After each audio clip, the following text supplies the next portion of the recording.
What's going on, guys? Welcome back to Mile High Misfits. So in this episode, we're going to go over something that every C5 Corvette has, but a lot of drivers aren't using to its full potential. That is the Driver Information Center, or DIC for short. We're going to go over every single feature that it has to offer, so stay tuned.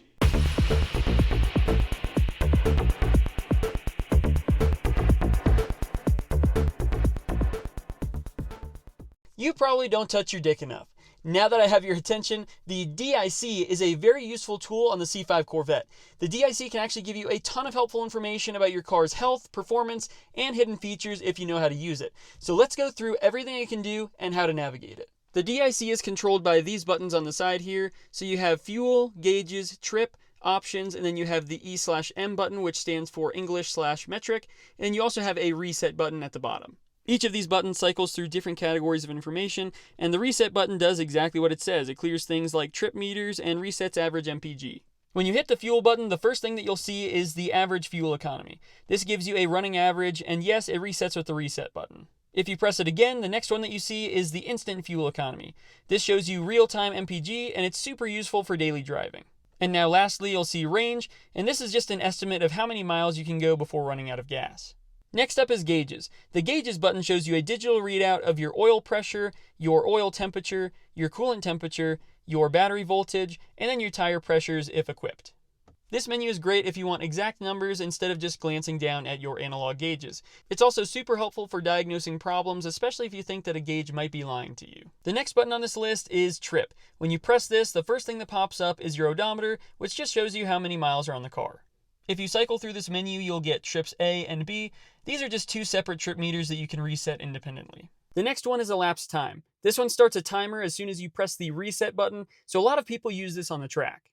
Next, you have your average speed. This calculates your speed over time, and it's not super precise, but it's fun to check out after a road trip. And don't judge me on this average speed of 18.4 miles per hour. I was sitting in traffic like crazy, and as you guys can see from that last clip, it actually does go down over time when you have your key in the on position. So if you're just sitting here with the engine off and you're just hanging out, it's still going to go down. And that's a big reason why it's not super accurate, because this information is a little bit skewed. Finally, you have your oil life remaining, and this should be reset after every oil change. If you just press the reset button, this will reset it back to 100%. Moving on to the options menu. Now this is where things get interesting. The options menu lets you change certain vehicle settings, such as what your car does when you lock and arm your security system, what preferences you want to set for your alarm, your passive keyless entry system, the approach lights, whether you want to have them on or off, auto lock on or off, seat easy entry on or off, and your language settings. Your options menu might look a little bit different depending on what year car you have and if you have an automatic or manual.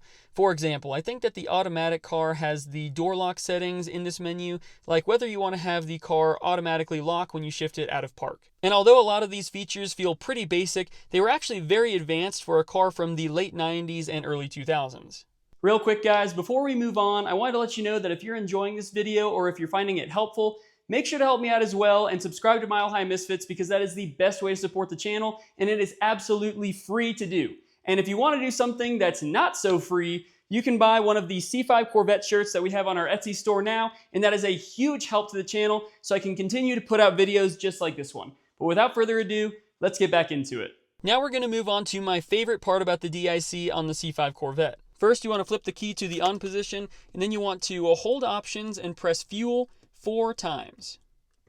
At this point, it's going to enter diagnostic mode, and it's going to start scrolling through every code that you have stored on your car. As you guys can see, it's cycling through all of the codes that have been stored on this car's computer since it was last reset. And if you press options again, it'll bring you into manual diagnostics, so you can scroll through the codes yourself. You can use your options and trip buttons to scroll through things like PCM, TCS, HVAC, all of that, and that'll show you the different types of codes.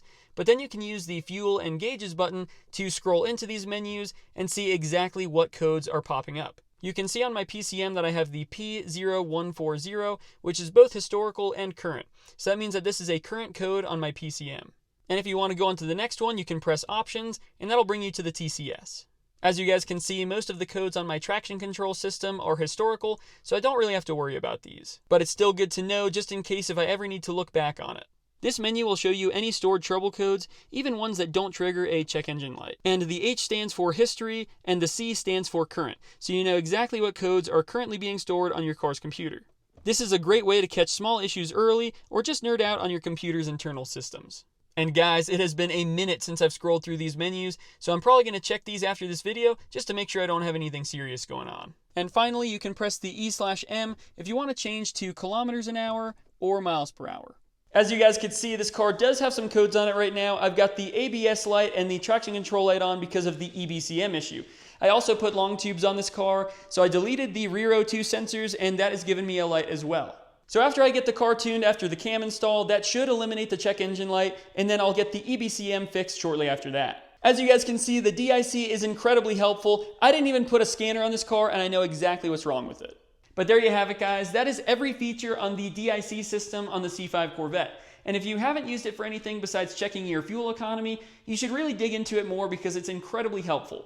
And let me know in the comments below what your favorite aspect is about the C5 Corvette's DIC system and why. And as always, guys, if you enjoyed the content for today, make sure to leave a like and subscribe to the channel for future content. I'll catch you guys next week. Later.